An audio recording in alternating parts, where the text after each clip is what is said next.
I didn't read the will when my husband died. For the first few weeks, paperwork felt indecent.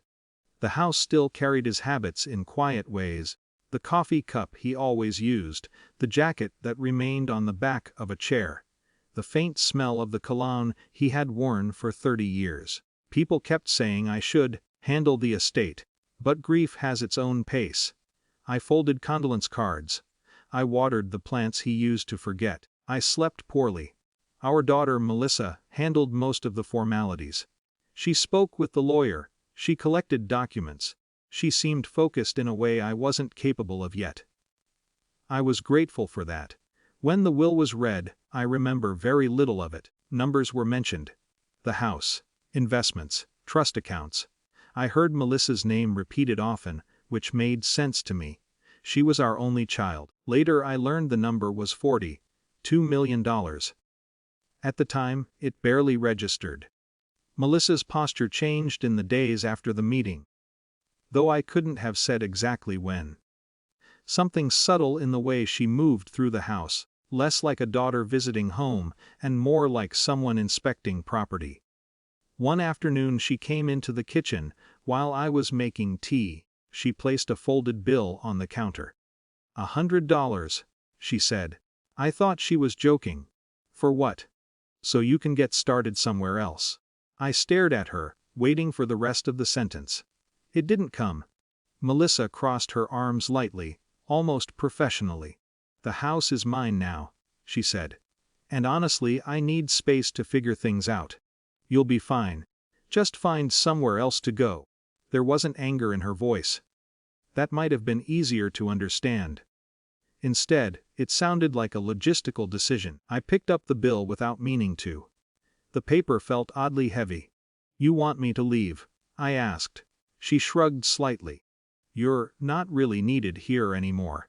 The sentence landed strangely, like a door closing in another room. I didn't argue. Grief leaves you with very little energy for confrontation. That evening I packed 2 small suitcases.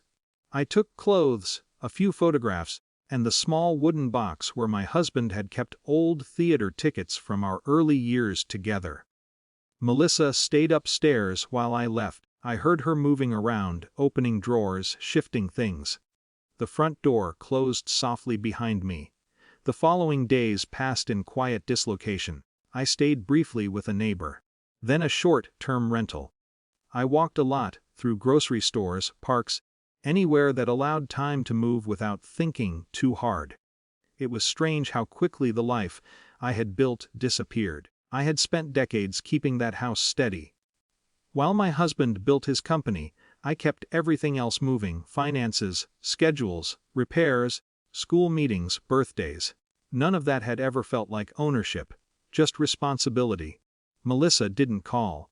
About a week later, my phone rang. It was my husband's attorney, Mr. Hargrove. His voice carried a polite confusion. Mrs. Carter, he said, have you had a chance to review the will yourself? No, I told him. Melissa handled that. There was a pause. Then a small chuckle escaped him, not mocking, just surprised. I think it would be wise for you to come by the office. Mr. Hargrove's office was quiet in the way law offices often are: thick carpet, soft lamps, tall shelves of files. He placed a printed copy of the will in front of me. Let's look at this together, he said. We began reading. Line by line, most of it described exactly what I expected: the estate passing to Melissa, financial accounts organized through a trust, investments protected. But several pages in, he tapped a paragraph with his pen. Here, he said. The clause was written clearly.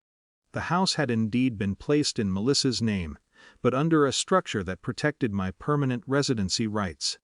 Not temporary. Permanent. No one could remove me from the property. Not even Melissa. I continued reading. Another clause followed. Major decisions involving the inheritance, large withdrawals, asset sales, property changes, required my approval until Melissa reached a certain age and financial certification outlined in the trust. Mr. Hargrove leaned back slightly. Your husband was very deliberate, he said. I sat very still. So she can't throw me out. He gave a small smile. No, She absolutely cannot. Then he laughed again, softly. Did she even read the will? A meeting was scheduled 2 days later. Melissa arrived confident. She walked into the conference room with the relaxed posture of someone expecting routine paperwork. When she saw me sitting there, her eyebrows lifted slightly. Mr. Hargrove began calmly. Before we proceed, he said, I'd like to review a few provisions in the will that may not have been fully understood. He read the residency clause aloud. The words hung in the room with quiet precision. Melissa's posture shifted immediately. That can't be right, she said. Mr. Hargrove slid the document toward her.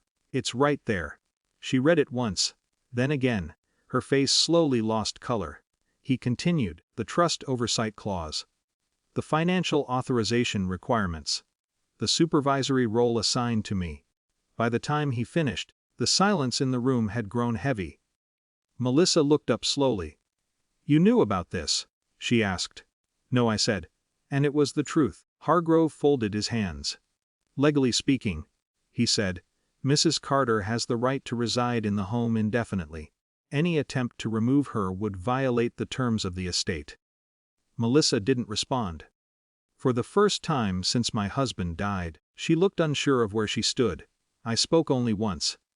I'll be moving back into the house next week. No threats. No anger. Just a statement. Melissa stared at the table. 3 weeks later I walked through the front door again. The house felt different. Some furniture had been rearranged. My husband's jacket was gone from the chair. But the sunlight still fell across the kitchen floor the same way it always had. I set my bags down. Upstairs, I could hear Melissa moving around her room. Neither of us spoke. The balance of things had changed. Not completely, but enough. Sometimes justice doesn't arrive loudly. Sometimes it simply waits for the paperwork to be read.